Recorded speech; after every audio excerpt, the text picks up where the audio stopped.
अस्सलाम वालेकुम students. Class 10th का आज हमारा पहला ही लेक्चर है, फर्स्ट डे है हमारी क्लास का। तो थोड़ा सा आपको बुक के हवाले से इंट्रोडक्शन देता चलूँ कि इस साल इस बुक में हम पढ़ेंगे क्या। ये बुक बेसिकली रिलेटेड कर रही है प्रोग्रामिंग के हवाले से। इसके जो पहले 6 चैप्टर्स हैं वो प्रोग्रामिंग से रिलेट करते हैं। लास्ट चैप्टर माइक्रोसॉफ्ट वर्ड के हवाले से है। अब ये प्रोग्रामिंग में आपको सिखाना क्या चाह रहे हैं, क्योंकि आप कंप्यूटर साइंस स्टूडेंट्स हैं तो कंप्यूटर साइंस पढ़ने के लिए आपको ज़रूरी है कि ये जिन प्रोग्राम्स को आप चलाना सीखते हैं, यानी कंप्यूटर्स में आप चलाते हैं Microsoft Word, Excel, PowerPoints, उन सबको आपको बनाना भी आता हो कि वो बनते कैसे हैं। और यही वाल इस बुक का टास्क है। यकीनी सी बात है कि इस बुक को पढ़ते हुए इस लेवल पे, छोटे लेवल पे यानी क्लास 10th में आप इतने बड़े बड़े प्रोग्राम्स तो डिज़ाइन करना नहीं सीख पाएंगे, लेकिन बहरहाल छोटे छोटे प्रोग्राम्स आप बनाना ज़रूर सीख जाएंगे। तो आज हम शुरू करते हैं हमारा पहला चैप्टर प्रॉब्लम सॉल्विंग। अब ये प्रॉब्लम सॉल्विंग में हम क्या सीखने जाएंगे। देखिए, प्रॉब्लम सॉल्विंग से यहाँ पे क्या मुराद लिया जा रहा है। यहाँ से ये मुराद लिया जा रहा है कि आपको कोई भी टास्क दिया जाता है प्रोग्रामिंग के हवाले से, बस किसी पीआईए वालों ने कहा कि हमारे पीआईए के सिस्टम्स को आप कंप्यूटराइज कर दें, किसी बैंक को कंप्यूटराइज कर दें, या किसी छोटे लेवल पे आ जाएं, आपको किसी शॉपकीपर ने, लोकल शॉपकीपर ने कहा कि हाँ हमारी तमाम की तमाम दुकान को कंप्यूटराइज कर दें, तो that is a problem for you. अब आप इसको सॉल्व कैसे करेंगे।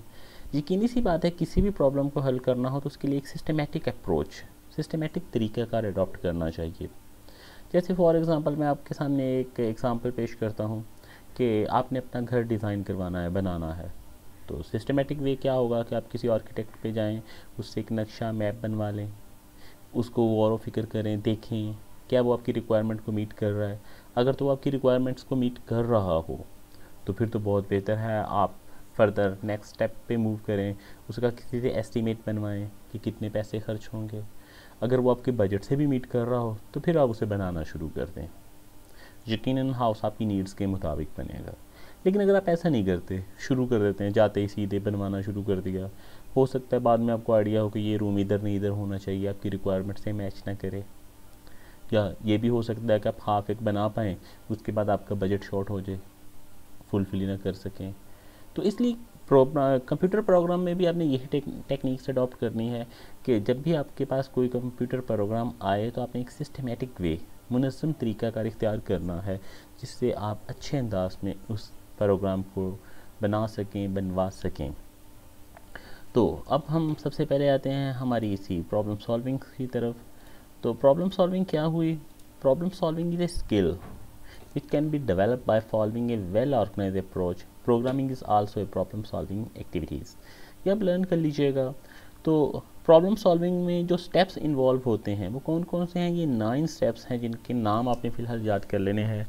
प्रॉब्लम आइडेंटिफिकेशन है, स्पेसिफाई रिक्वायरमेंट्स हैं, analyse the problem, design algorithm and draw flow chart, write the program, test and debug the program, implement the program, maintain and update the program, document the program. इसके बाद हम एक एक करके इनको in detail discuss करते हैं। First of all हमारे पास है प्रॉब्लम आइडेंटिफिकेशन। जैसा कि नाम से ही रिप्रेजेंट हो रहा है, जाहिर हो रहा है, आइडेंटिफाई करना, शनाख्त करना कि आपका प्रॉब्लम है क्या। यकीनी सी बात है, जिसने आपको प्रॉब्लम बताया है उसे इतनी ज़्यादा बेहतर तौर पे आइडिया नहीं होगा, तो आप खुद से उसे स्टडी करेंगे कि इसमें आपको क्या क्या चीज़ें करनी है, कौन कौन से काम करने हैं, कौन कौन से काम नहीं करने। जैसे अगेन वही एग्जांपल कि किसी लोकल शॉपकीपर ने आपको कहा कि हम अपनी दुकान को कंप्यूटराइज करना चाह रहे हैं, तो आप क्या करेंगे, उसके पूरे सिस्टम को डिज़ाइन करेंगे, जो जो आपसे रेलेवेंट इन्फॉर्मेशन है उनको नोट कर लेंगे और जो इररेलेवेंट चीज़ें हैं उनको निकाल देंगे कि हमारा कंप्यूटर प्रोग्राम ही ये काम करेगा, बिल्स बनाएगा, स्टॉक को मेंटेन करेगा, फर्दर ऑर्डर्स वगैरह प्रोसेस करेगा, और जो इररेलेवेंट इन्फॉर्मेशन है उन तमाम को आप निकाल देंगे।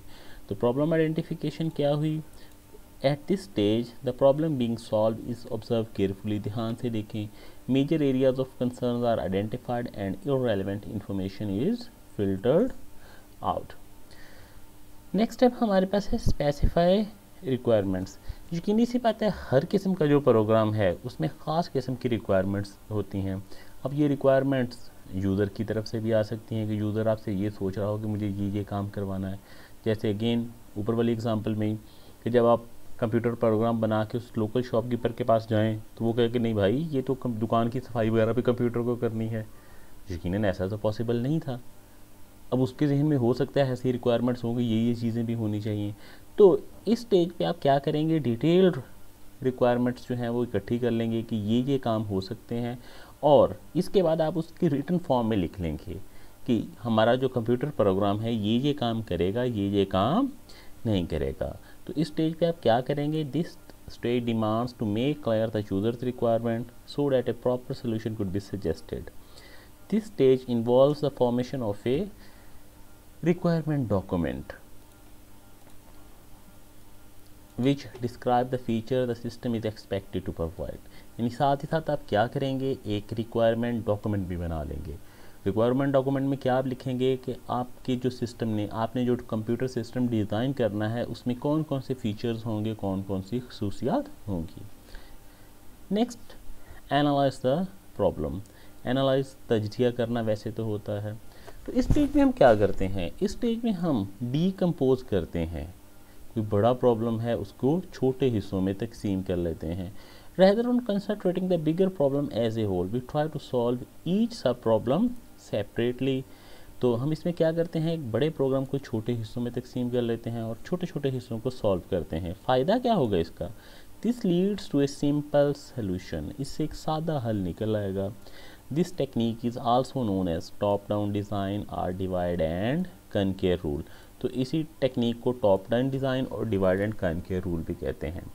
तो थोड़ा सा इसे डिटेल में देखें कि इसमें आप क्या करेंगे। आपके पास एक बड़ा प्रॉब्लम आ गया, से आपको कहा गया पाकिस्तान रेलवेज़ को आपने कर देना है जनाब कंप्यूटराइज। अब यकीनन एक बहुत बड़ा टास्क है, बहुत लंबा चौड़ा काम है।